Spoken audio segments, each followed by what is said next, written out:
Game we're looking at is between Hikaru with white pieces and Liang with black. Hikaru Khan.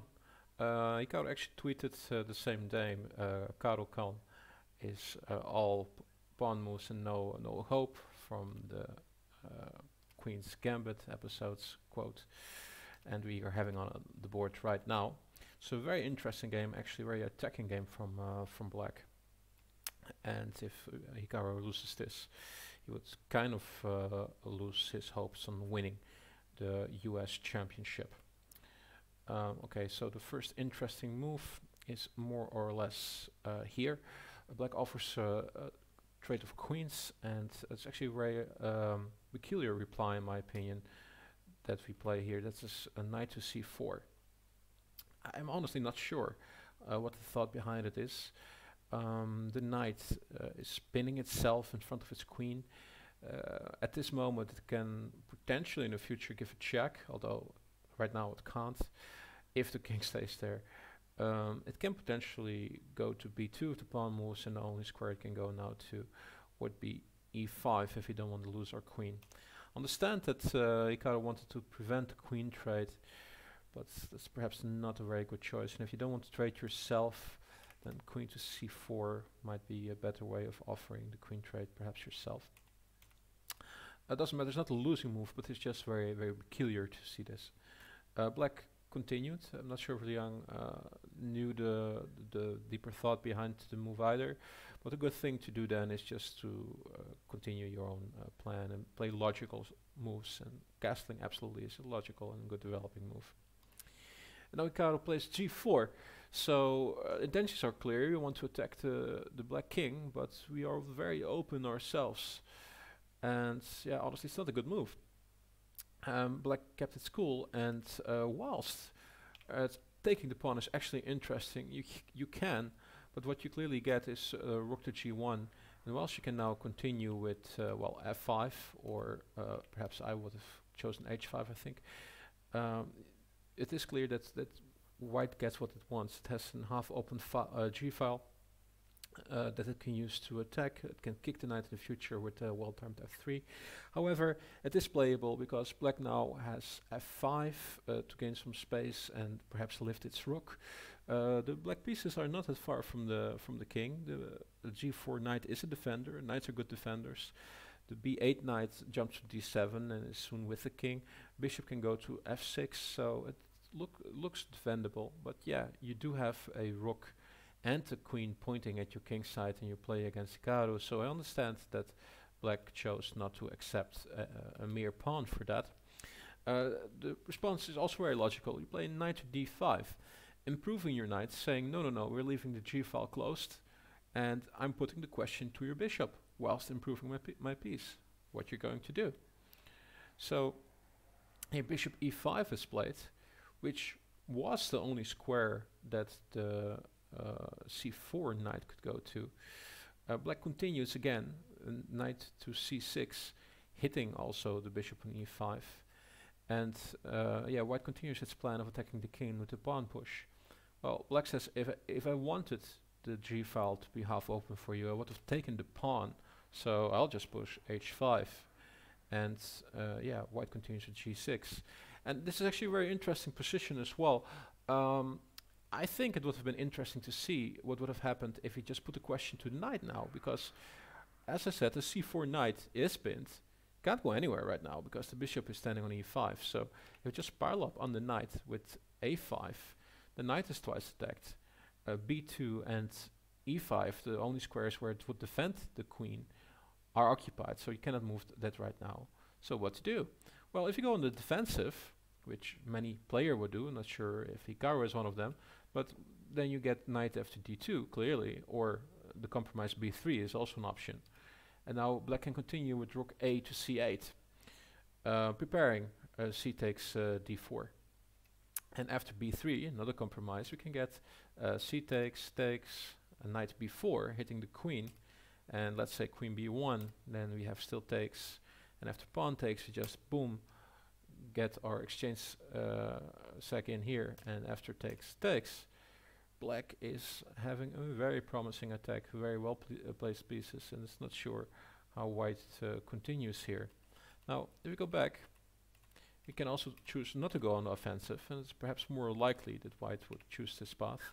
But if you take bishop takes g5, then the most natural continuation would be queen takes c4, in my opinion.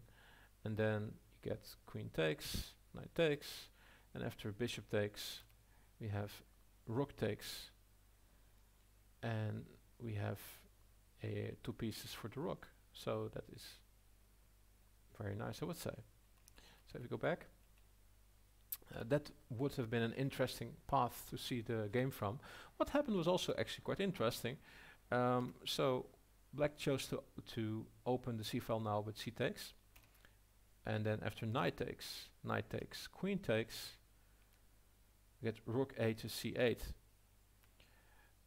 Yeah, the knight is twice attacked, so it goes back, knight e3, bishop to c5, very annoying little move. And after queen to e4, we could also have played f takes here, but also bishop takes e3 is very principal, because what you're left with is a very strong knight on d5, and you're just going to claim that your minor piece is better than white's minor piece, which is clearly the case. After f takes g6, the rook on the f file prevents white from castling to the king side, and you cannot castle to the queen side either, because you have queen takes a2. On top of that, as you just said, the knight on d5 is very strong, so it's clear that white has multiple issues here. And although a very strong defender, it is not not easy to solve this for Hikaru. He chose to play bishop to d4, and now we get rook to f5, a3. So clearly we want to try to move our king to a safe spot. We need to do that by compromising the king structure still, because a to a3 prevents queen takes a2 after long castle, of course. But now we play rook f to c8. Another line potentially would have been knight e7, queen g2, e5, but I really am more a fan of what was actually played, doubling the rooks on the f file. And now white castles queen side, and it's not a comfortable position at all. I really like the move that follows king h7. King h7 is just displaying the satisfaction with the position at the moment. The king is on a safe spot, clearly, on h7.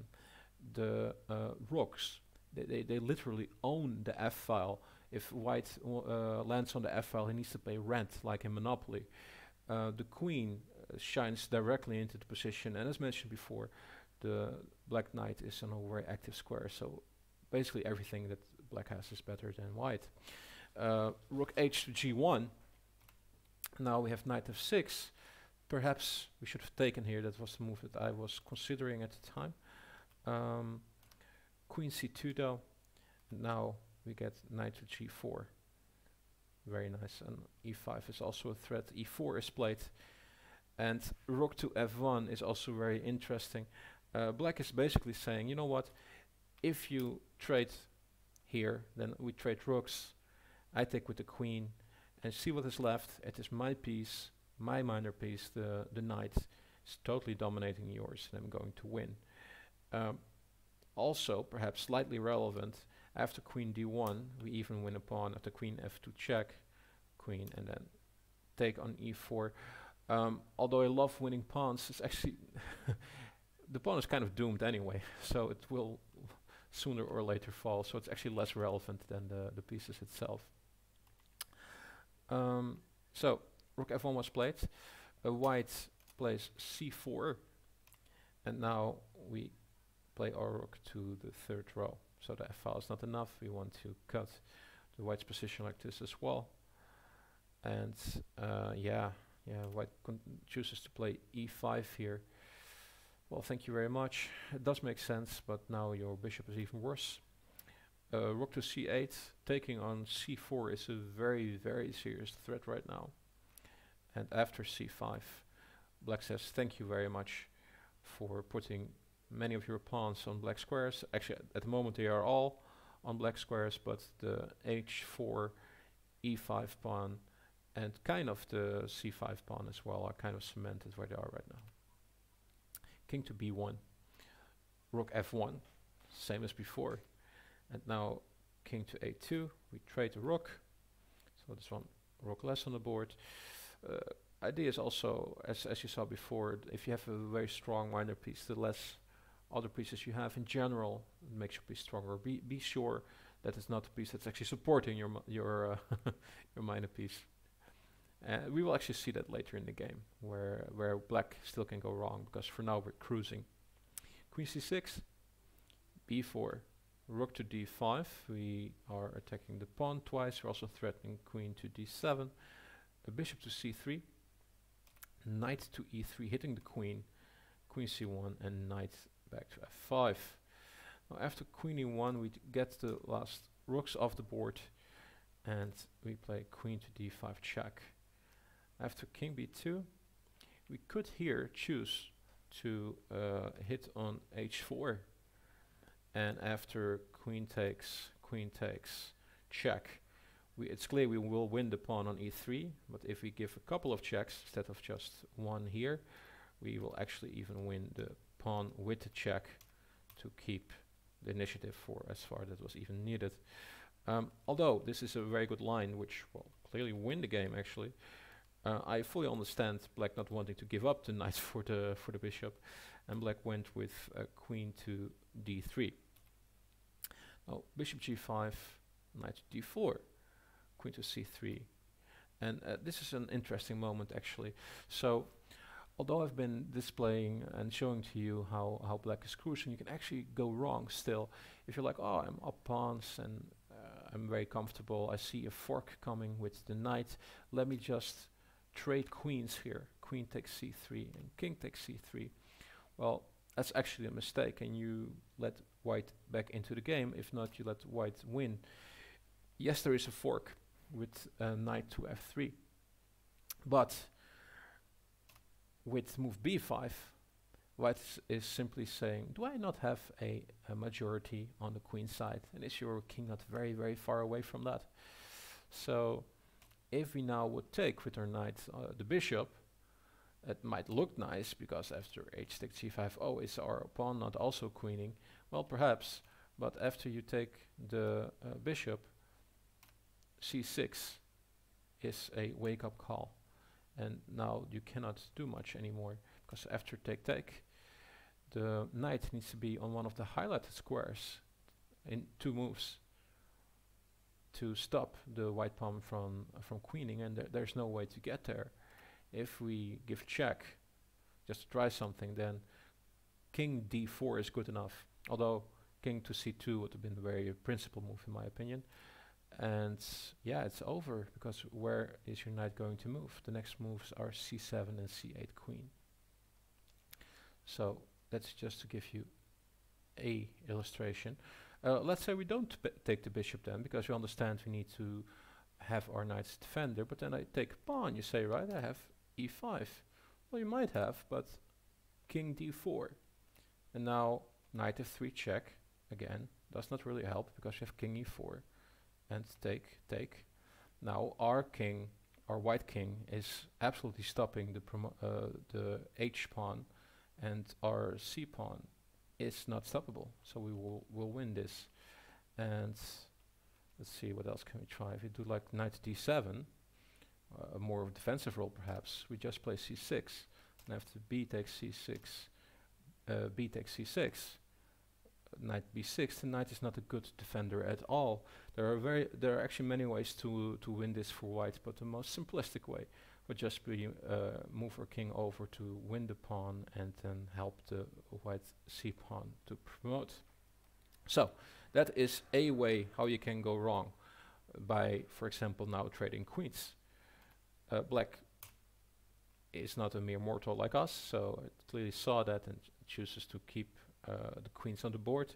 Queen e2 check, king to b1, and after queen takes e5, yeah, it's almost over. I think the only hopes that white still cherishes for himself are the majority of pawns on the queen side, because black needs to be careful, as you just saw.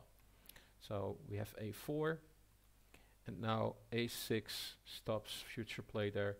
King b2, queen e2 check, queen d2, again offering the trade of queens, queen e4, and after queen c3, we support our knight with e5, queen to c4, queen g2 check, king b1, and now even queen c6, threatening to win the a4 pawn. After white solves that problem, and there's only one way to solve it by keeping it, it's playing a5, and now you can see these pawns are locked, and there is not even potential play anymore on that side. Knight b5, oh, a small fork threat, king c1, and after check, king d2, knight to d4 again, queen d3, queen g2 check, king c3, queen to a2, and it is just totally over. Here white did play queen d1 and then instantly resigned. It is a game very well played by Liang, and it is the game that put Nakamura on a too big of a gap after 6 rounds in the US Championship. And all I can say is congratulations to Liang for a game very, very well played, and for the illustrative game we could get here. Please subscribe and like if you like my work, so I will make more in the future. And let me know in the comments what kind of games you want to see next. Have a great day. Bye-bye.